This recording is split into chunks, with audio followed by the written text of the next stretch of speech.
CCM oye! Waheshimiwa tukae. Tukae waheshimiwa.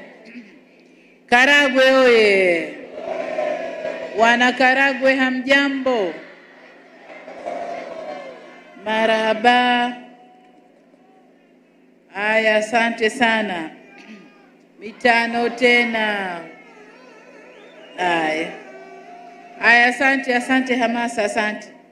Ndugu Katibu Mkuu wa Chama cha Mapinduzi, Balozi Dr. Sharos Migiro, kitambua uwepo wa Katibu Mkuu mstaafu Balozi Dr. Bashiru Kakurwa, wajumbe wa kamati kuu na wajumbe wa halmashauri kuu mliopo nasi hapa, waratibu wa kampeni wa kanda hii wakiongozwa na kaka yetu Comrade Mwandri, ndugu mwenyekiti wa CCM mkoa wa Kagera pamoja na kamati za siasa za mkoa na wilaya, mgombea ubunge wa jimbo la Karagwe ndugu Innocent Bashungwa wa jimbo la Ngara, ndugu Doto Bahemu, na jimbo la Kyerwa ndugu Khalid Nsekela, wagombea wote wa CCM kwa nafasi za udiwani kwenye kata zote 23 za wilaya hii, waheshimiwa viongozi wetu wa dini, wazee wetu wa wilaya hii, lakini pia nikitambua wazee wa kimila kama kuna machifu wenzangu na wazee wote mliopo nasi, ndugu wananchi, CCM oye! Kazi na utu. Karagwe oye! Kyerwa oye! Ngara oye! Asanteni sana. Ndugu zangu, kwanza nami nimshukuru Mungu kwa kutufikisha salama hapa Karagwe, ikiwa ni kituo changu cha 3 kwa leo katika kampeni za mkoa huu. Nataka niwashukuru sana walioshiriki katika maandalizi ya mikutano yote toka nimeanza. Mapokezi mpaka hapa nilipo. Mikutano yote imesheheni watu. Asanteni sana, sana, sana. Nimefurahi kufika kwenye wilaya hii yenye historia kubwa, mahali alipotokea Omuka Marumanyika, kiongozi hodari wa utawala wa kijadi wa Karagwe,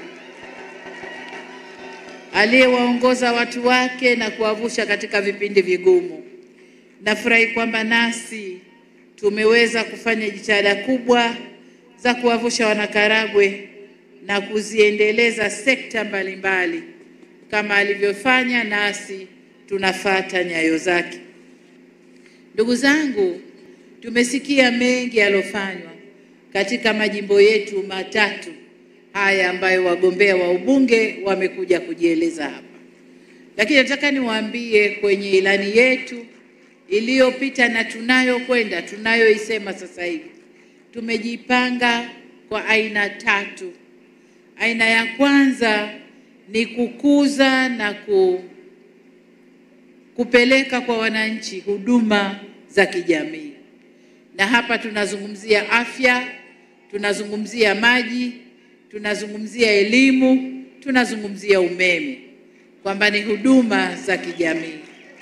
Na katika hayo tumejitahidi kufanya kwa nchi nzima, lakini na kwa hapa mkoa wa Kagera na wilaya hii tumejitahidi kufanya kama yalivyosemwa hapa. Tunatambua kwamba maendeleo ni safari, maendeleo ni hatua. Kwa hiyo tunakwenda hatua kwa hatua. Kwenye afya tutaendelea kujenga vituo vya afya na zahanati na kumalizia mahospitali ya wilaya kule ambako bado hatukumaliza. Tutaendelea kutoa huduma za dawa. Kwa mfano, dawa kwa sasa hivi kitaifa tuko kwenye 86%. Kwa hiyo dawa zote za lazima ambazo lazima zipatikane zinapatikana. Vifaa tiba na vitendea kazi vyote vinapatikana. Hatujafikia 100%, lakini tulipofikia, ndugu zangu, si haba. Kwa upande wa elimu tunaendelea na kujenga miundombinu ya elimu msingi na sekondari. Tunajenga VETA na vyuo vya ufundi ili vijana wetu wapate elimu, na wapate elimu ya ufundi waweze kujiajiri na kuajiriwa. Kwa nini tunajenga VETA? Tunajenga VETA na vyuo vya ufundi, tunaangalia mbele. Nchi yetu inaendelea, viwanda vinakuja, uwekezaji mbalimbali unakuja. Miradi mikubwa kama hii ya bomba la mafuta kutoka Uganda kwenda Tanga yanataka wafanyakazi. Tunamalizia mazungumzo na mradi mkubwa wa Mchuchuma na Liganga wa kuchumba chuma cha Tanzania na mkaa wa mawe wa Tanzania. Unataka mafundi, nataka watu wa fani mbalimbali, na miradi mingine kama hiyo. Maendelezo ya bandari zetu, reli tunazokuja kuzijenga, zote zinataka mafundi wa aina mbalimbali. Ndio maana tunazijenga VETA, tufundishe vijana waajirike kwenye miradi hiyo na baadaye wajiajiri wenyewe. Kwa hiyo upande wa elimu bado tunaendelea na miundombinu, tunaendelea na sera yetu ya elimu bila ada, tutaendelea nayo, lakini vile vile tunazidi kutunisha mfuko. Vijana wetu wanaotoka kidato cha 6 waweze kwenda vyuoni bila CCM waweze kwenda vyuoni bila wazazi kuhangaika. Na hii ni bila kujali hadhi ya kiuchumi ya kaya.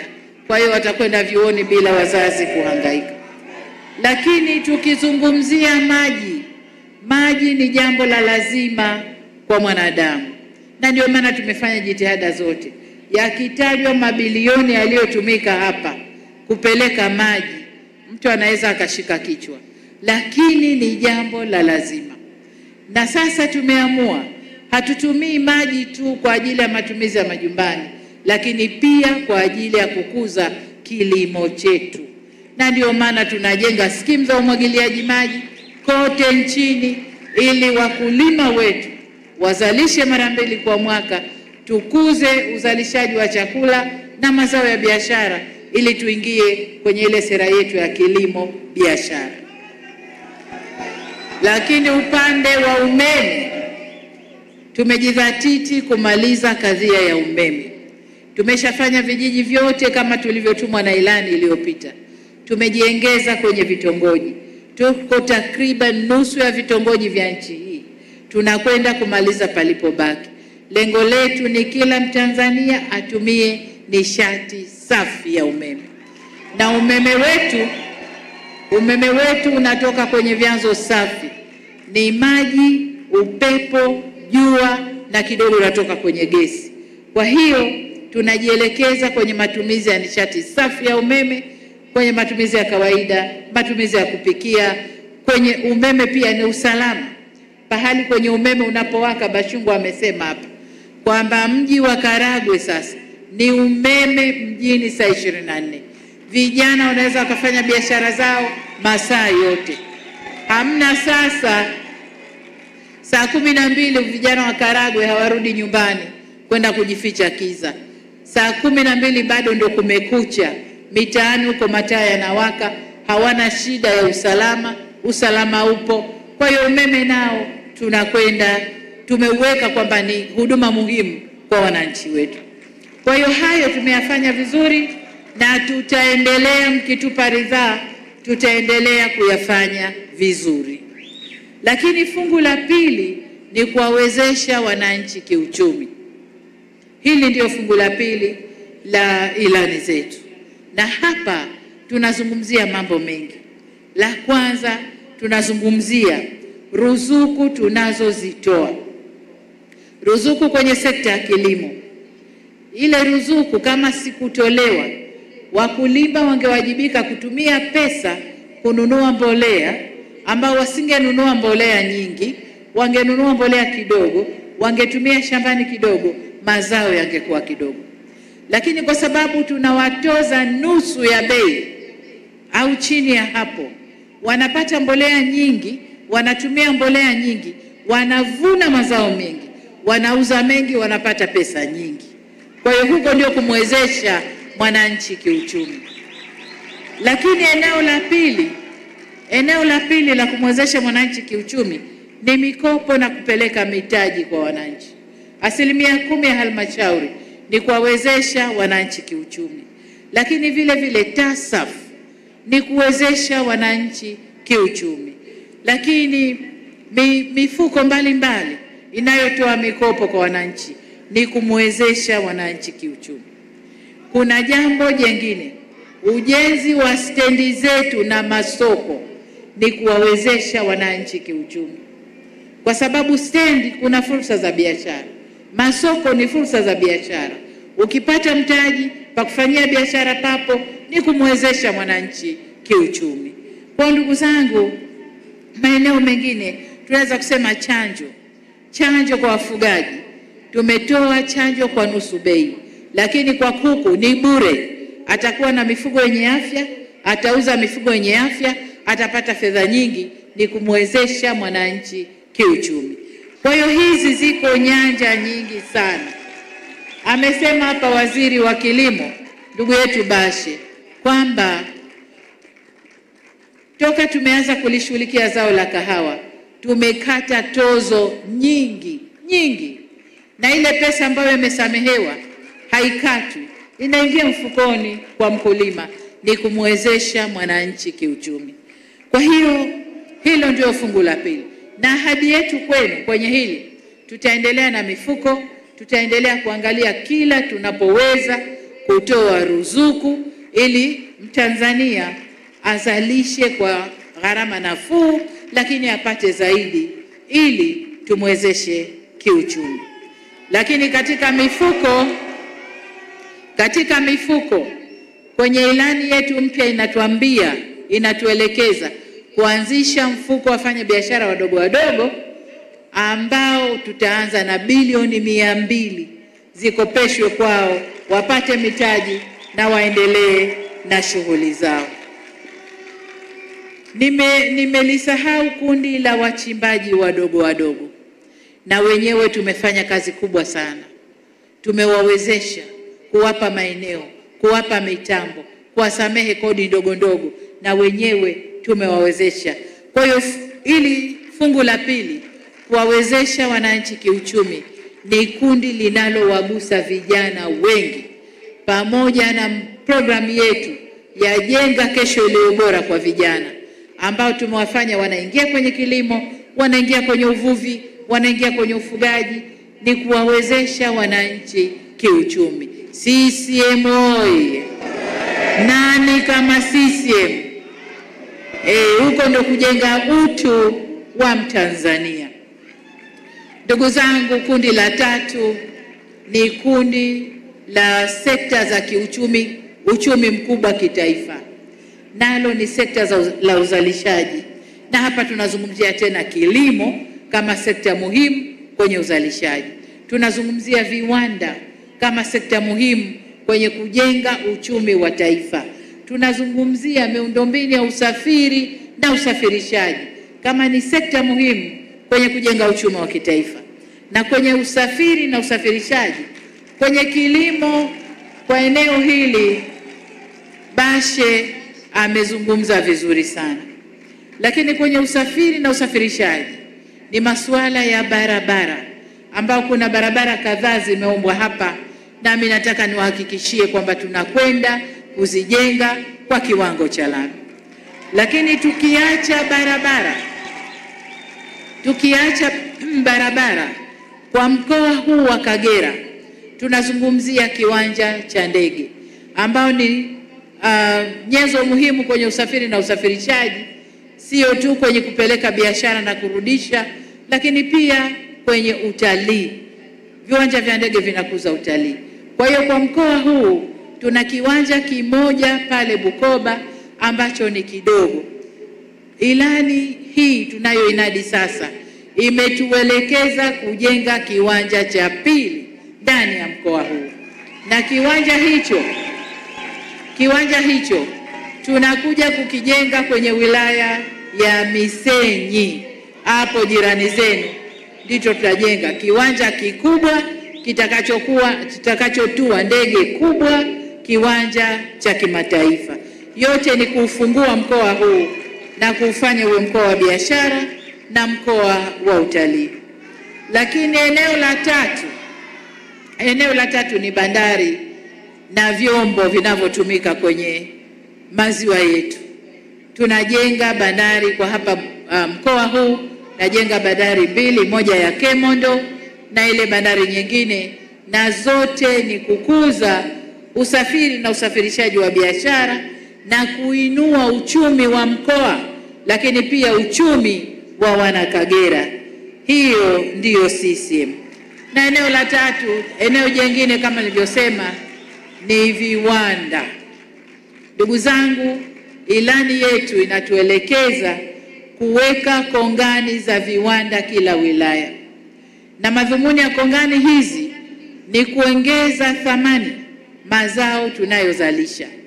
Kwa hiyo kwa wale wavuvi ambao tunawasaidia kutoa boti, tutawapa mitaji kwa mikopo, lakini tunaleta mikopo ya vizimba vya kuzalisha samaki zaidi. Lengo letu ni kuwawekea viwanda vitakavyochakata samaki wale, kuweka thamani samaki wale na kuuza ndani na nje ya nchi. Na hasa kwa sababu kiwanja cha ndege kiko hapa na ATC tuna ndege moja ya mizigo, tunakusudia kuongeza nyingine ya mizigo. Samaki watatoka hapa kwenda nchi za nje au hata ndani ya nchi, Dar es Salaam na kwengineko bado tuna nini. Lakini eneo jingine ni eneo la kilimo. Amesema ndugu yetu Bashe kwamba tuna lengo la kufufua viwanda vile ambavyo vilikuwa vikichakata na kuweka thamani kahawa. Vimekufa, tutavifufua ili tuweke thamani, na tusiuze kahawa tunavyouza sasa. Tuuze kahawa ikiwa tumeitengeneza, tumeiongeza thamani ili tupate pesa zaidi. Kwa hiyo hayo ndiyo mafungu matatu ambayo tunajipanga nayo Chama cha Mapinduzi kuhudumia wananchi wetu. CCM oye! Nani kama CCM? Ndugu zangu, baada ya kusema hayo, kuna maombi hapa nimeyapokea. Maombi ya barabara nimeshasema tutazishughulikia, tutazijenga kwa lami, nyingine ziko kwenye ilani, lakini kumeombwa stendi. Hii ni kati ya mikakati yetu kujenga stendi ili kukuza fursa za biashara. Lakini kule Ngara kumeombwa chumba cha baridi au cold room kwa ajili ya kuweka maparachichi yasiharibike. Huu mpango upo ndani ya ilani yetu. Tuna mpango wa kujenga vyumba vya aina hii nchi nzima, hasa mikoa ya kati kunakolimwa parachichi, na upande huu tutakuja kuzijenga ili kuhifadhi parachichi zetu.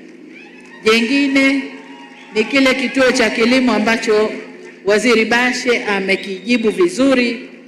Na ombi la mwisho ni tamasha la utamaduni Bahaya Festival. Hapa sasa tunafanya exchange. Mheshimiwa Bashir, yeye ana Bahaya Festival, mimi nina Kizimkazi Festival. Sasa mimi nimekubali kuja kwenye Bahaya Festival, na nitakuja, siji peke yangu. Nikija sitokuja peke yangu, takusanya wa Makunduchi na wa Kizimkazi kule nije nao waone. Sasa na sisi ikifika la kwetu, na wewe uje na wakwako kule. CCM oye!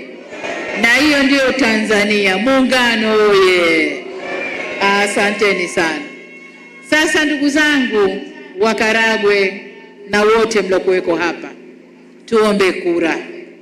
Madiwani wameshajipanga, naomba wabunge waje hapa ni wakabidhi ilani, halafu kwa pamoja tuombe kura zenu.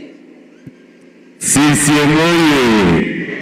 Ilani ambazo mgombea urais Mheshimiwa Dr. Samia Suluhu Hassan anagawa ni mkataba baina ya wananchi wa Karagwe na Chama cha Mapinduzi.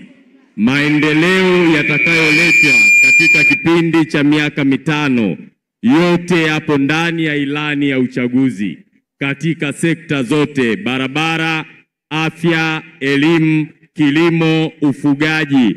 Dr. Samia oye! CCM oye! Kazi na utu. Ndugu zangu, ilani nilizokabidhi, kuna kazi mle ambazo Chama cha Mapinduzi tumejipangia kuzifanya miaka 5 ijayo mkituchagua, na sina shaka na Karagwe, najua mnakwenda kutuchagua. Sina shaka na Ngara, najua watatuchagua. Sina shaka na Kyerwa, najua watatuchagua. Najua watatuchagua. Lakini uungwana ni kuja na kuwaona na kuwaomba, ndio uungwana. Ningekaa tu Dar es Salaam, watanichagua, ningepata chache sana, si ndio? Lakini wanasema uso umeumbwa na haya. Kwa sababu nimekuja, mtaona aibu, mtanitilia nyingi, si ndio? CCM oye! Aya, sasa mimi mwenyewe Samia wa kiti cha urais wa Jamhuri ya Muungano wa Tanzania, mgombea wa nafasi ya rais wa Jamhuri ya Muungano wa Tanzania kwa tiketi ya Chama cha Mapinduzi. Lakini na wenzangu wanaogombea ubunge katika majimbo ya Karagwe, Kyerwa na Ngara wako hapa. Lakini pamoja na sisi tuna madiwani wa kata zetu za wilaya hii wako hapa, 23 nimeambiwa wako hapa. Sasa mimi nitakwenda kusaidiwa na wabunge hawa bungeni. Wabunge hawa mkiwa hamuwaoni, wanatafuta fedha, wanaongea na mawaziri, wengine wananikera mimi ofisini kwangu, koko mama hasa Bachungwa, msumbufu sana.